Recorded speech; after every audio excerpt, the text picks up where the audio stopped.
प्यारे बच्चों, आप सभी कैसे हो। आज की इस वीडियो में हम कक्षा 7 में पुस्तक मल्हार में से पाठ नंबर 4 पानी रे पानी करेंगे। ये एक निबंध है, पानी के बारे में इसमें बताया गया है।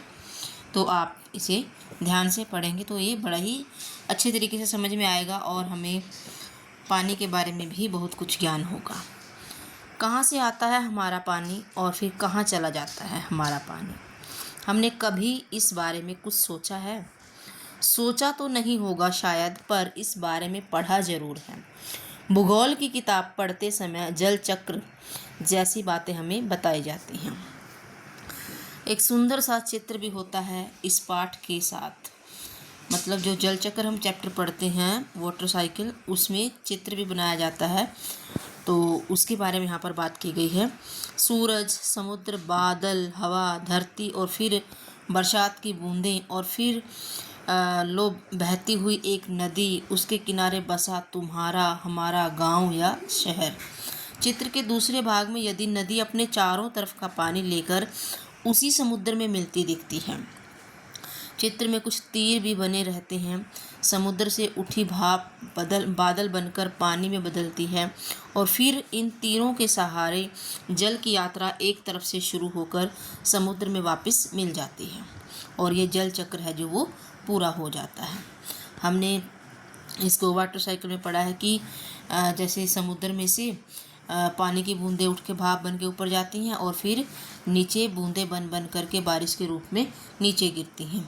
तो ये नदियों का पानी ऊपर जाता है और फिर बादलों के माध्यम से नीचे आता है। तो ये जल चक्र होता है, वाटर साइकिल होता है। ठीक है, और इसी के बारे में यहाँ पर बात की गई है। यह तो हुई जल चक्र की किताबी बात, पर अब तो हम इसके घरों में हम सबके घरों में, स्कूल में, माता पिता के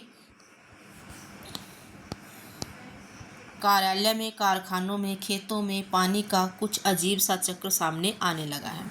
नलों में अब पूरे समय पानी नहीं रहता क्योंकि पानी की है जो वो कमी हो गई है। नल खोलो तो उससे पानी के बदले सूसों की आवाज़ आने लगती है।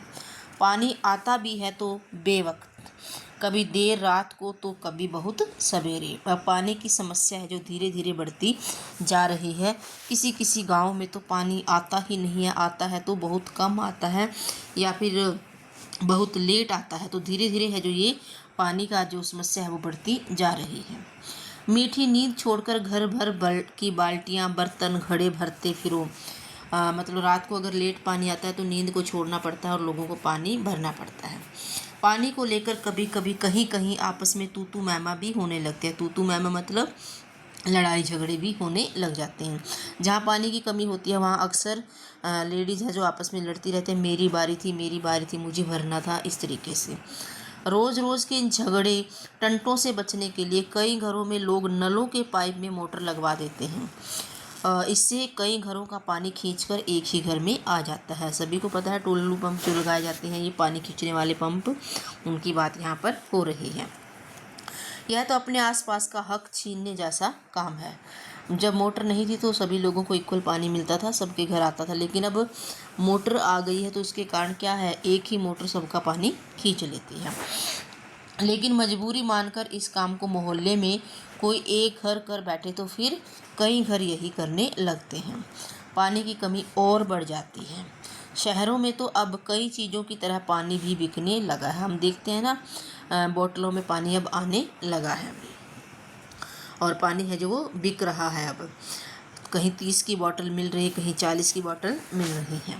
यह कमी गांव शहरों में ही नहीं बल्कि हमारे प्रदेशों की राजधानियों में, दिल्ली, मुंबई, कोलकाता, चेन्नई और बेंगलोर जैसे बड़े बड़े शहरों में भी लोगों को भयानक कष्ट में डाल देता है। तो पानी की समस्या बड़े बड़े शहरों में भी बहुत अधिक मात्रा में हो रही है। देश के कई हिस्सों में तो अकाल जैसी हालत बन जाती है। अकाल मतलब पानी के कारण सूखा पड़ जाता है। यह तो हुई गर्मी के मौसम की बात। तो गर्मी के मौसम में पानी के कारण ऐसी हालत हो जाती है। लेकिन बरसात के मौसम में क्या होता है, लो सब तरफ पानी ही बहने लगता है। हमारे तुम्हारे घर, स्कूल, सड़कों, रेल की पटरियों पर पानी भर जाता है। आजकल जैसे बारिश का मौसम है तो आप देखोगे रात भर बारिश होती है और ग्राउंड देखो सुबह पानी से भरा हुआ मिलता है। देश के कई भाग बाढ़ में डूब जाते हैं।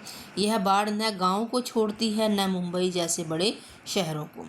कुछ दिनों के लिए सब कुछ थम जाता है, सब कुछ बह जाता है। पानी की कमी भले ही इतने, लेकिन जब बारिश पड़ती है तो बाढ़ जैसे हालात हैं वो बन जाते हैं और कई जगह पर तो बाढ़ आ ही जाती है। ये हालात हमें बताते हैं कि पानी का बेहद कम हो जाना और पानी का बेहद ज़्यादा हो जाना, यानी अकाल और बाढ़ एक ही सिक्के के दो पहलू हैं। यदि हम इन दोनों को ठीक से समझ सकें और संभाल लें तो इन कई समस्याओं से छुटकारा मिल सकता है। मतलब हमें पानी को देखकर यूज करना चाहिए, क्योंकि पानी की कमी भी बड़ी परेशान कर देती है। चलो थोड़ी देर के लिए हम पानी के इस चक्कर को भूल जाएं और याद करें अपनी गुल्लक को, गुल्लक जहाँ पर हम पैसे इकट्ठे करते हैं। जब भी हमें कोई पैसा देता है हम खुश होकर दौड़कर उसे झट से अपनी गुल्लक में डाल देते हैं। 1 रुपया, 2 रुपया, 5 रुपया, कभी सिक्के तो कभी छोटे बड़े नोट, सब इसमें धीरे धीरे जमा हो जाते हैं। फिर जब कभी हमें कुछ पैसों की ज़रूरत पड़ती है तो हम गुल्लक की बचत का उपयोग कर लेते हैं। मान लीजिए कोई फाइनेंशियल मैटर हो गया, मतलब घर में पैसे नहीं हैं और ज़रूरत बहुत है पैसे की, तो क्या करते हैं, गुल्लक से पैसे निकाल लेते हैं। हमारी यह धरती भी इसी तरह से खूब बड़ी गुल्लक है। मिट्टी की बनी इस विशाल गुल्लक में प्रकृति वर्षा के मौसम में खूब पानी बरसाती है। तब रुपयों से भी कई गुना कीमती इस वर्षा को हमें इस बड़ी गुल्लक में जमा कर लेना चाहिए, मतलब धरती में जमा कर लेना चाहिए। हमारे गांव में, शहर में जो छोटे बड़े तालाब, झील आदि हैं, वे धरती की गुल्लक में पानी भरने का काम करते हैं। इनमें जमा पानी के नीचे छिपे जल के भंडार में धीरे धीरे रिसकर छनकर जा मिलता है। इससे हमारा भूजल भंडार समृद्ध होता जाता है। भूजल मतलब भूमि के अंदर है जो जल, वो भंडार है जो वो समृद्ध हो जाता है, मतलब उसमें पानी की मात्रा बढ़ जाती है। पानी का यह खजाना हमें दिखता नहीं, लेकिन इसी खजाने से हम बरसात के मौसम बीत जाने के बाद पूरे साल भर तक अपने उपयोग के लिए घर में, खेतों में, पाठशाला में पानी निकाल सकते हैं। जो पानी रिसता है ज़मीन में, उसको हम समर्सिबल लगवाते हैं, हैंडपम्प लगवाते हैं, और जो सप्लाई का पानी आता है वो सब है जो वो धरती में से ही हमें मिलता है। लेकिन एक दौर ऐसा भी आया जब हम लोग इस छिपे खजाने का महत्व भूल गए और ज़मीन के लालच में हमने अपने तालाबों को कचरे से पाट कर मतलब कचरे से भरकर समतल बना दिया। समतल मतलब साफ इलाके बना दिया, प्लेन एरिया बना दिया। देखते ही देखते इन पर तो कहीं मकान, कहीं बाजार, स्टेडियम और सिनेमा आदि खड़े हो गए। जहाँ पर तालाब थे ना, उस जगह को मिट्टी से भर करके, कचरे से भर करके उसको प्लेन एरिया बना दिया जाता है और फिर उस एरिए पर ये जो दुकानें बना दी हैं, सिनेमा घर बना दिए हैं, इस तरीके से उस ज़मीन का उपयोग करना शुरू कर दिया है। इस बड़ी गलती की सज़ा हम सबको मिल रही है। गर्मी के दिनों में हमारे नल सूख जाते हैं और बरसात के दिनों में हमारी बस्तियां डूबने लगती हैं। इसलिए यदि हमें अकाल और बाढ़ से बचना है तो अपने आसपास के जल स्रोत मतलब जहाँ से हमें जल मिलता है, तालाबों की और नदियों आदि की रखवाली अच्छे ढंग से करनी पड़ेगी। जल चक्र हमें ठीक से समझें, मतलब जल चक्र हम ठीक से समझें, इस वाटर साइकिल को हम ठीक से समझना चाहिए। देखो पता क्या होता है, अगर बारिश होती है ना, तो बारिश के दिनों में पानी को इकट्ठा करने के लिए तालाब, नदियाँ अगर ये होंगे तो बाढ़ की है जो स्थिति वो भी कम बनेगी और पानी भी इकट्ठा होगा। लेकिन अब क्या हो रहा है, धीरे धीरे तालाब और नदियों की जो वो है संख्या वो तो कम होती जा रही है, क्योंकि आदमी है जो इतना, मतलब जनसंख्या इतनी बढ़ती जा रही है कि उसे एक समतल मैदान की ज़रूरत पड़ रही है अपने रहन सहन के लिए, अपने कारखानों के लिए, अपने फैक्ट्री के लिए, सब के लिए एक समतल मैदान चाहिए। तो समतल मैदान कैसे मिलेंगे, या तो फिर तालाबों की जो जगह है उसको भर करके मिट्टी से, और फिर हमें समतल मैदान मिलेंगे। ठीक है, तो ये इसने कहा है। जब बरसात हो तो उसे थाम ले मतलब उसे पानी को इकट्ठा कर ले। अपना भूजल भंडार सुरक्षित रखें, मतलब जो धरती में जल है उसे सुरक्षित रखें। अपनी गुल्लक भरते रहें, मतलब इस ज़मीन को लेखक ने गुल्लक कहा है और उसमें पानी को इकट्ठा करते रहें।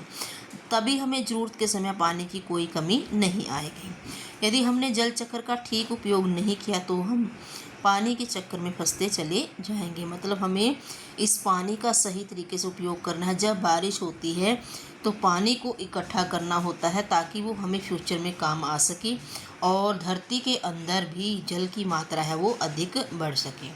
लेकिन क्या होता है, अक्सर बाढ़ आ जाती है क्योंकि पानी की निकासी सही तरीके से नहीं होती, पानी को इकट्ठा करने की जगह सही नहीं बनी आई होती। तो इसके कारण क्या होता है, बाढ़ आ जाती है और लोगों का जीवन अस्त व्यस्त हो जाता है और जो पानी है वो भूजल तक नहीं पहुंच पाता है। तो इसलिए हमें पानी को इकट्ठा करने के लिए भी कुछ ना कुछ है जो इंतजाम है वो करते रहने चाहिए ताकि पानी हमारी धरती के अंदर ज़्यादा मात्रा में इकट्ठा हो और हमें बारिश के मौसम के बाद उस पानी को हम अच्छे से उपयोग कर सकें। तो ये हमारी छोटी सी एक निबंध था, ये छोटा सा एक, जिसमें पानी के बारे में बताया गया है, पानी का जो चक्र है उसके बारे में बताया गया है। तो ये हमने ना जो एसएस हमारा सब्जेक्ट होता है सोशल साइंस, उसमें भी हमने ये पढ़ा हुआ होता है। तो हमें पानी की एक एक बूंद को बचा कर रखना है ताकि आने वाले समय में हमें पानी की कमी महसूस ना हो। आपने देखा है, सुना है कि जो हमारे बुजुर्ग थे उन्होंने नदी नालों तालाबों में पानी देखा है, और जो हम युवा पीढ़ी हैं या जो हमारी जो एज है ये, अब ये इन्होंने नलों में पानी देखा है, लेकिन आने वाली पीढ़ी है जो बच्चों की, और ये 2-4 साल 10 साल बाद है जो वो सिर्फ बोतलों में ही पानी देखेंगे। तो ऐसी स्थिति बनती जा रही है। तो पानी की कमी लगातार होती जा रही है। धरती के अंदर जो भूजल का स्तर है वो बहुत नीचे गिरता जा रहा है, जिसके कारण क्या है, पानी की बहुत कमी हो रही है। बहुत सारे इलाके तो ऐसे हैं जहाँ पर पानी कई कई दिनों तक लोगों को नसीब नहीं होता है और वो मजबूर होते हैं 10-10 किलोमीटर तक पानी ढोने के लिए। तो अगर हर बच्चा, हर व्यक्ति पानी को बचाना सीखेगा तो वो अपने आने वाले कल को सुरक्षित करना अभी से सीख जाएगा। तो आशा करती हूँ बच्चों आपको ये निबंध समझ में आया होगा, और अगली वीडियो में हम इसके प्रश्नोत्तर करेंगे। तो तब तक के लिए बच्चे स्वस्थ रहें, मस्त रहें और पढ़ने में व्यस्त रहें।